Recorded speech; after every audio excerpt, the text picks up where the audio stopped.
पक्षी का दिल वास्तव में बहुत अच्छा था। वह बोला, मैं तुम्हारे साथ एक रात और ठहरूंगा।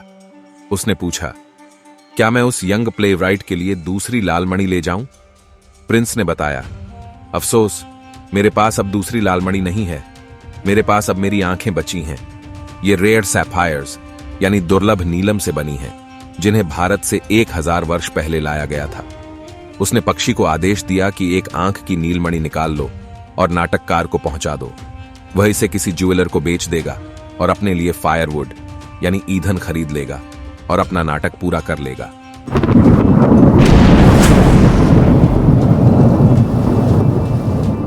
पक्षी बोला, डियर प्रिंस, मैं यह काम नहीं कर सकता। और इतना बोलकर वह रोने लगा। प्रिंस बोला, स्वॉलो, वैसा ही करो जैसा मैं कहता हूं। इसलिए पक्षी ने प्रिंस की आंख से नीलमणि निकाल ली और प्लेराइट की दिशा में उड़ चला। वहां एंट्री करना बहुत आसान था क्योंकि छत में एक छेद था। इस छेद से वह अंदर घुस गया और कमरे में पहुंच गया। यंग मैन अपना सर अपनी हथेलियों में रखे हुए था।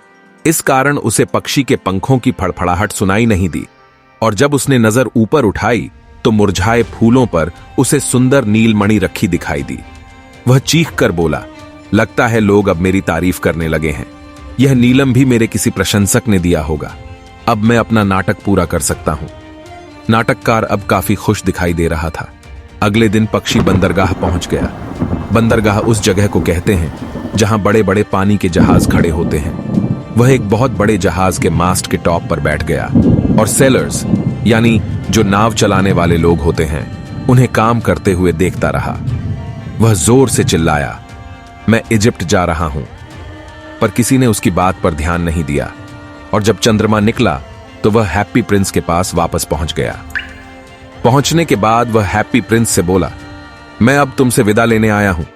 यह सुनकर प्रिंस ने पक्षी से कहा, क्या तुम मेरे पास एक रात और नहीं ठहर सकते? इस पर पक्षी ने जवाब दिया, देखो, विंटर का टाइम आ चुका है। यहां जल्दी ही स्नोफॉल होने लगेगा।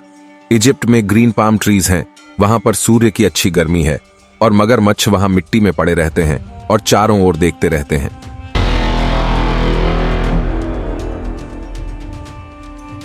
हैप्पी प्रिंस ने उसे बताया, देखो, वहां नीचे चौकोर मैदान में एक माचिस बेचने वाली लड़की खड़ी है।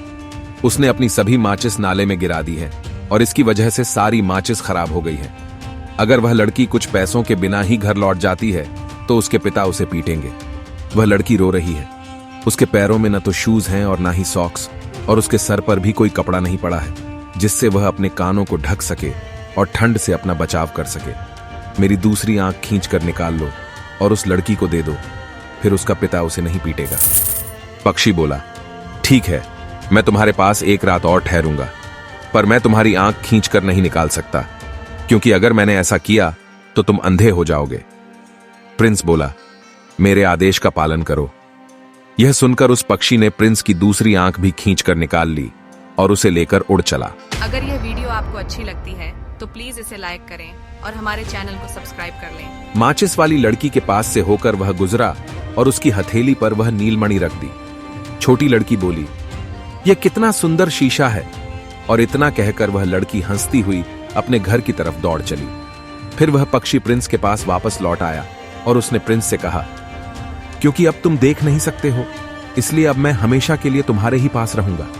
बेचारा प्रिंस बोला, नहीं छोटे पक्षी, तुम इजिप्ट जरूर जाओ। पक्षी ने जवाब दिया, नहीं, मैं हमेशा ही तुम्हारे पास बना रहूंगा। और वह प्रिंस के पैरों के पास सो गया। दूसरे दिन सारे समय वह प्रिंस के कंधों पर सवार रहा और प्रिंस को उन अजनबी जगहों के बारे में बताता रहा जिन्हें उसने देखा था।